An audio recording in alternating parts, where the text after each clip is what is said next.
Picture this, James Bond, Goldfinger. It's Sean Connery actually, probably the best Bond ever, and he's driving the greatest movie car of all time, the Aston Martin DB5. You know how fast the DB5 goes from 0 to 100? 8.1 seconds. Exactly the same as the car I'm driving today. Ladies and gentlemen, welcome to PowerDrift. This is the all-new Hyundai Verna.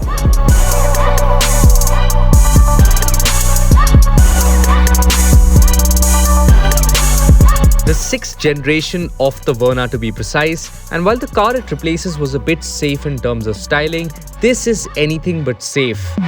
Full with LED light bar front and back, a huge grille, sharp cuts and creases, a very unique side profile. Good or bad, you decide. But it does have road presence. Today, if you want your car to be successful in terms of sales numbers, it almost has to stand out. I agree that being different isn't always a good thing, but think about the Creta that we have today. When it first came out, people, including me, absolutely hated the design, and now everyone and their neighbor wants one, and I suspect it's going to be the same with the Verna.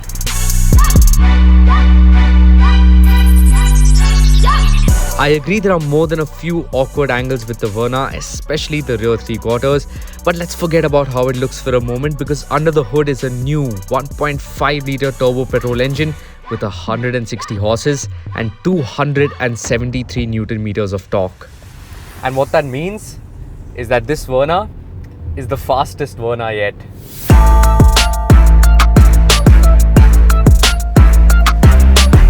The 1.5 turbo has some lag in the bottom end, but as soon as those turbos spool up, it's quick. Not TSI smooth, but it is quick. And especially with the manual I'm driving, it is a lot of fun. It is also the most comfortable Verna yet because the ride is smooth. It takes potholes and bumps well, and only the bigger ones make a thud in the cabin. There is a certain plushness to the way it drives, and it feels expensive. The Verna doesn't drive as well as the Virtus or the Slavia, that's for sure. It's not as tied down, and in fact it is a little bit floaty. But till now, if you had to buy a sub 20 lakh rupee sedan, you had to choose between comfort, the Honda City and the Maruti Suzuki Ciaz, or performance, the Slavia and the Volkswagen Virtus. But this, the Verna, is just as comfortable as the Japanese and as fast as the Germans. It isn't perfect though. The brakes lack some initial bite, and the fuel efficiency drops to single-digit numbers when you're driving hard. But on the graph of performance and comfort, it sits at the top.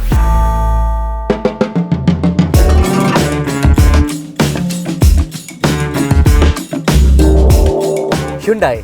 It's a name that's actually made up of two words. One is Hyun, which means modern, and Dai, which means era or generation. Modern era or modern generation. And the Verna sticks to that Hyundai theme with this interior.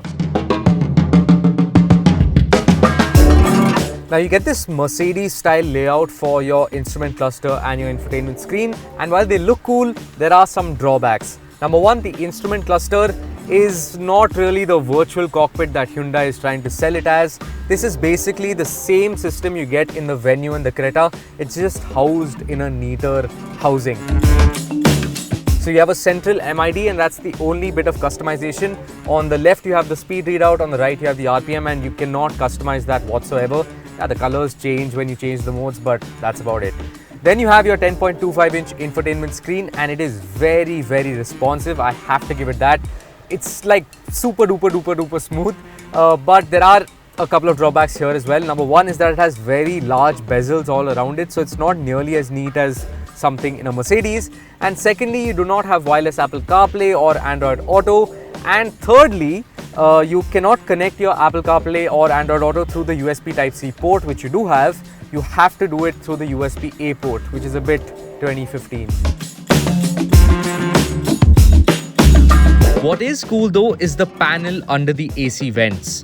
It's touch sensitive and you can switch between the media and HVAC controls with the press of a button.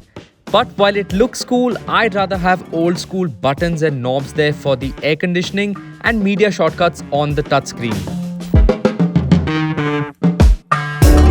The rear curtain is a nice touch though.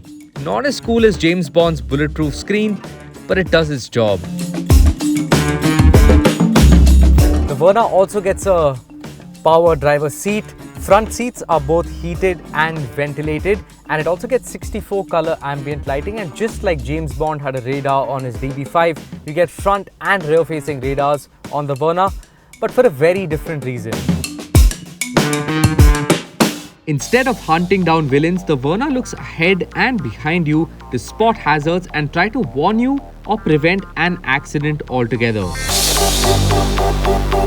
On the assistance side of things, the lane keep assist and adaptive cruise control with stop and go could be useful, especially because Hyundai's system seems well calibrated for India, and it's nice to see the manual variants get ADAS as well.